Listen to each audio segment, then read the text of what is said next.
As you enter a room, your face and body language introduce you before you even speak. That initial impression can either foster warmth or create distance, even if your words are perfectly polite.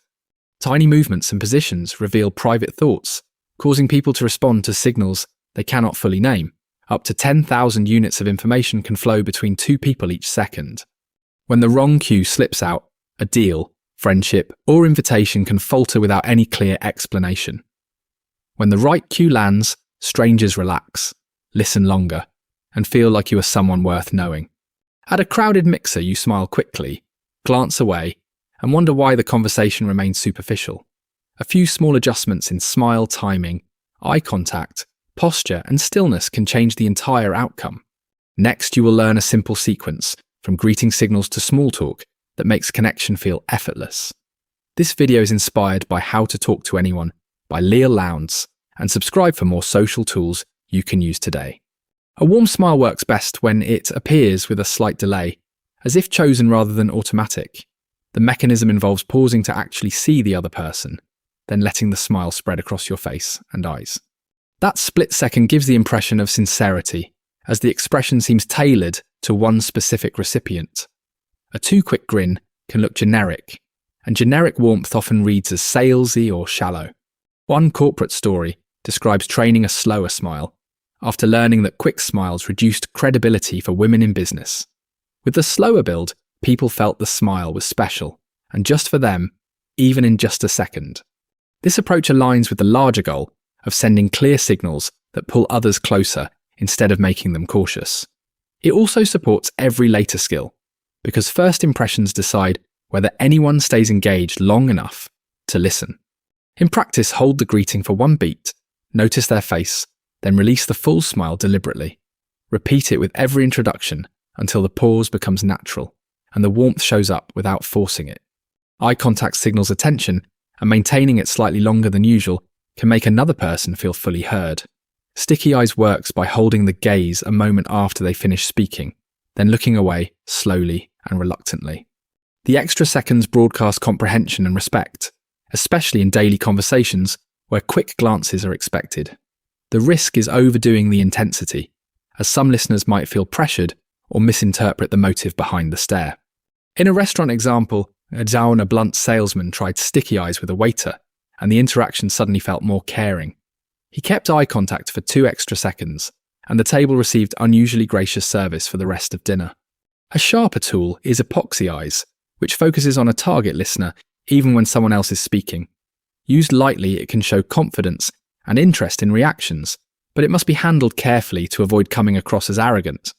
Try the gentler version by watching the speaker and letting your glance bounce to the listener at key moments.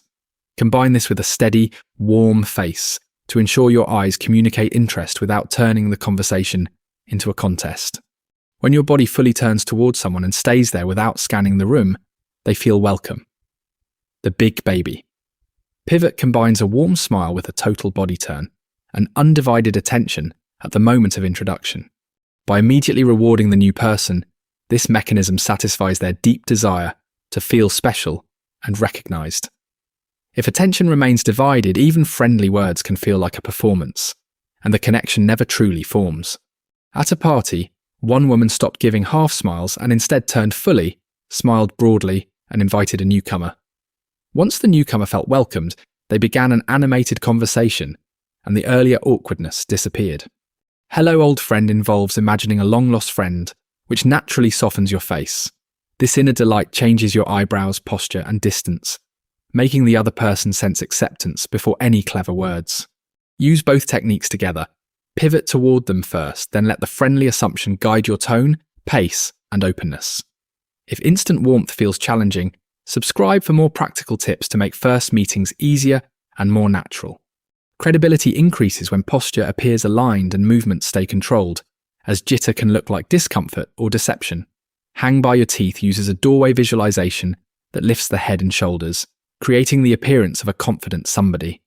Repeating that image dozens of times a day turns good posture into a habit rather than a forced pose. This matters because people read status and certainty from shoulders, chin, and gaze before they consider any argument. Even harmless fidgets like rubbing a neck due to heat can give listeners a gut feeling that something is off. The limit the fidget rule is simple. Keep hands away from the face and remove any twitching when it counts. A famous debate story points to visible fidgeting and mopping a brow as credibility killers. The core mechanism is preventing observers from misinterpreting random motion as shiftiness, doubt, or hidden resistance. Before a high-stakes conversation, settle your feet, rest your hands low, and practice stillness while maintaining steady eye contact. Pair stillness with an earlier smile and attention moves so your warmth never gets undermined by stray signals. Good conversation stays on two tracks, speaking your point while watching how the other person reacts in real time. Hans's horse sense comes from noticing tiny shifts like relaxing, looking away, or feet pointing out, then adjusting your next move. The mechanism is simple. Bodies leak feedback, and paying attention prevents pushing harder when interest is fading. When signals show agreement, like nodding and open palms, you can build detail and invite commitment confidently. When the room feels intimidating, Technique 9 recommends rehearsing ahead of time with posture, smile and eyes. That mental run-through reduces early missteps, like a tiny launch error that sends a rocket far off course. After the silent opening, the first words matter because the tongue can signal welcome or go away instantly. Small talk becomes easier when treated as a skill, and even top executives admit they freeze at casual gatherings. Use an opening observation, ask one easy question, and keep horse sense on so the next topic matches their energy. One practical rule is arriving ready to mingle, with hands free so attention stays on faces instead of snacks. Social success is rarely magical. It is a series of small choices that make others feel safe and valued. When these choices are consistent, opportunities widen because people trust the signals before evaluating the message. Start with the flooding smile, then add sticky eyes and a careful gaze shift that keeps attention on the other person. Layer in the big baby pivot and hello old friend, so the body communicates welcome before any impressive facts appear. Support it with posture training and limiting fidgeting, so credibility holds steady when the stakes rise. Then keep Hans' horse sense running, watching reactions and adjusting pace, detail, or topic without taking it personally. Mental rehearsal before key moments makes the first minutes smoother, and smoother starts reduce awkward recovery work later. The benefits compound, leading to more relaxed introductions, clearer conversations, and more people who enjoy being around you. Choose one move for the next day, practice it in every doorway, hallway or greeting, and measure the response. If building confident connection is your goal, subscribe for more quick lessons that turn everyday talk into real rapport.